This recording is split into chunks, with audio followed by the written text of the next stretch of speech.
আসসালামু আলাইকুম প্রিয় ভিউয়ার্স, সবাই কেমন আছেন? আমি আলহামদুলিল্লাহ ভালো আছি। ভিউয়ার্স, আপনাদের সামনে নিয়ে এসেছি একটি লং ভিডিও, আর সেখানে থাকছে পিজন ফ্রাই। আপনারা অনেকেই অনেক জায়গায় খেয়েছি চিকেন ফ্রাই। আজকে আমার প্রিয়তমার জন্য আমি নিজের হাতে বানাচ্ছি, আপনারা দেখতে থাকুন। প্রথমে কিন্তু আমি একসাথে করে প্রত্যেকটা কবুতর মানে পিজন ফ্রাই মানে কবুতরের ভাজি, আপনারা যারা জানেন চিকেন ফ্রাই মানে মুরগি ভাজা ভাজি যাই বলেন।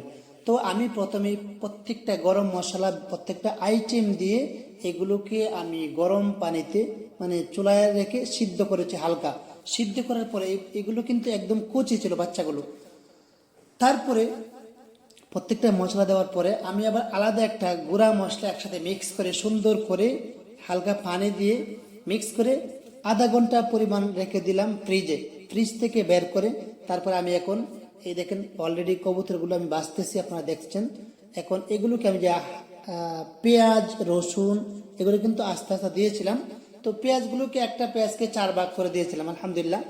দেখেন এখন কিন্তু আমার কবুতর ভাজি হয়ে গেছে আলহামদুলিল্লাহ। মশলা সহ দিয়েছিলাম, মশলা মেখে সুন্দর করে দিচ্ছিলাম আলহামদুলিল্লাহ। এখন আমি আমার ওইগুলোকে ভেজে নিব, পেঁয়াজ এবং রসুন এগুলো কিন্তু হালকা সিদ্ধ করা আছে। তারপরে আবার ভেজে নেব যেন খেতে খুব সুস্বাদু এবং ভালো লাগে। সবাই দেখতে থাকুন, আমি ঢেলে দিলাম কড়াইয়ের মধ্যে আলহামদুলিল্লাহ। দেখতে থাকুন প্রিয় বন্ধুরা, যদি আপনারা ভাইয়েরা যদি কেউ খেতে চান এরকম সিস্টেমে আপনারা চাইলেও পারেন, একদম সহজ কিন্তু, তবে খেতে কিন্তু অনেক স্বাদ আলহামদুলিল্লাহ। হয়ে গেল, আমি এখন এগুলোকে তুলে নেব। তো এগুলো যেন পরিপূর্ণ টেস্ট বা স্বাদ উপভোগ করার জন্য আমি সালাদ হিসাবে নিয়েছি আমি বাঁধাকপি এবং গাজর শসা, এগুলো সম্পূর্ণ নিয়ে নিলাম। আশা করি যারা দেখছেন অবশ্যই ভাবছেন যে খুব স্বাদ হচ্ছে, বাস্তবে কিন্তু সত্যি অনেক সুস্বাদু খাবার। আমি হালকা লেবু চিপে একটু রস দিয়ে দিলাম এই কবুতর বাজার উপরে, এতে কিন্তু আলাদা টেস্ট থাকবে ইনশাল্লাহ। এই জন্য আমি এখন গুছাচ্ছি, প্লেটে রাখছি একসাথে। আমি এবং আমার প্রিয়তমাকে নিয়ে একসাথে খাবো ইনশাল্লাহ। রসুন ভাজা এবং পেঁয়াজ ভাজাটা এক পাশে দিয়ে দিলাম প্লেটের, মাশাআল্লাহ। সাথে দিয়ে দিলাম বাঁধাকপি, আপনারা দেখছেন। উপরে দিলাম লেবু, মাশাআল্লাহ।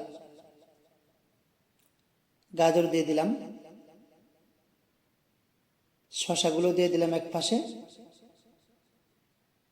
সাথে একটা রুটি নিয়ে নিলাম যদি খেতে ইচ্ছা হয়। আর পাশে দিলাম, প্রথমে দিলাম আমের আচার। আমের আচার একটা দিল হলো আবার জলফের আচার, এটা হলো আস্তে আস্তে জলফাই। আর এলো মিক্স জলফের আচার। আর ওখানে টমেটো সস দিয়ে দিলাম পরিপূর্ণ টেস্ট হওয়ার জন্য।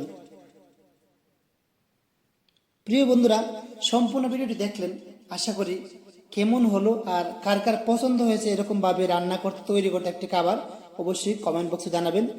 আর আমার আপুদেরকে বলবো একদম সহজ, আপনি চাইলেও কিন্তু নিজে এবং হাজবেন্ডকে খাওয়াইতে পারেন। ধন্যবাদ সবাইকে, আসসালামু আলাইকুম।